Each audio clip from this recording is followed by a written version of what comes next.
Long ago, in the twilight of the Han Dynasty, a brilliant general named Cao Cao stood before his war council. He had just won a massive battle against the powerful Yuan family. However, two brothers, Shang and Xi, had escaped. They were fleeing north toward the snowy land of Liaodong. General Ning stepped forward, his hand on his sword. "General, we must strike now. If those brothers reach the north, they will raise a new army and return to haunt us." Outside, the winter winds howled. The two brothers, Shang and Xi, rode their horses through the deep white snow. They were exhausted, and their silk robes were torn.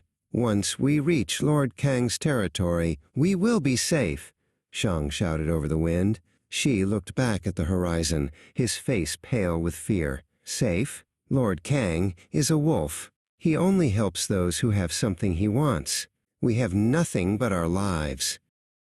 The brothers eventually reached the towering stone gates of Lord Kang's palace. Lord Kang stood high above on the battlements, wrapped in thick furs.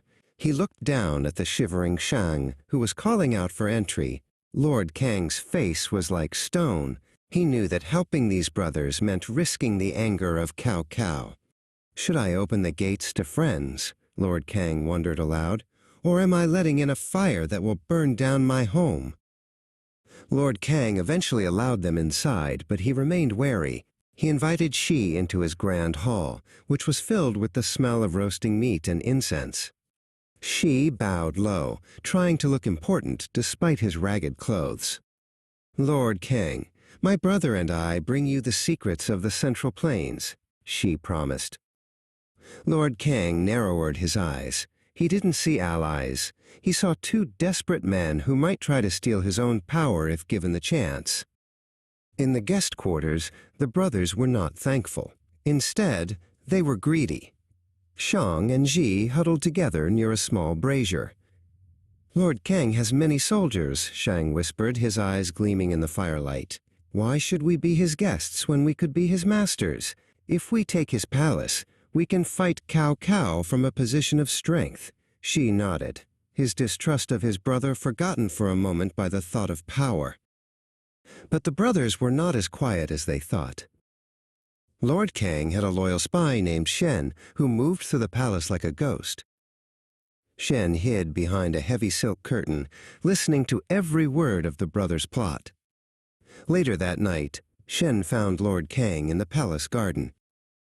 "They plan to betray you, my lord," Shen whispered. Lord Kang's hand tightened on the railing of a stone bridge. "I suspected as much," he replied. Back at the Han army camp, General Ning was losing his patience. "The brothers have been in Liaodong for weeks," he complained to Cao Cao. "Why are we sitting here by the river doing nothing?"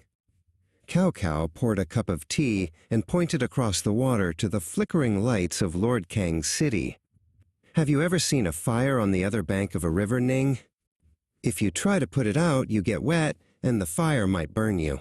But if you sit back and watch, the fire will eventually run out of wood and die on its own."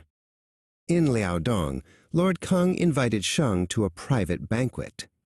The table was filled with fine food, but the air was thick with tension.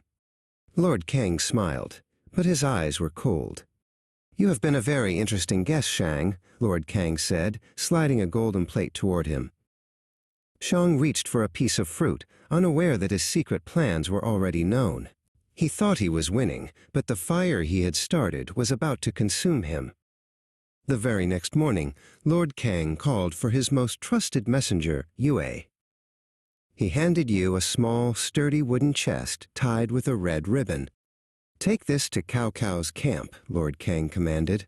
"Tell him that the guests who came to my house have left, and they will not be returning." Yue bowed, took the heavy chest, and immediately set off on a fast horse toward the river. The internal conflict of the brothers had made Lord Kang's choice easy. When Yue reached the Han camp, he presented the chest to Cao Cao. General Ning stood by, watching as Cao Cao opened the lid. Inside was proof that the Yuan brothers would never be a threat again. Cao Cao closed the box and looked out at the peaceful river. "You see, Ning?" Cao Cao said softly. By watching the fire from the other bank, we won the war without losing a single soldier. Sometimes, the best move is to let your enemies do your work for you.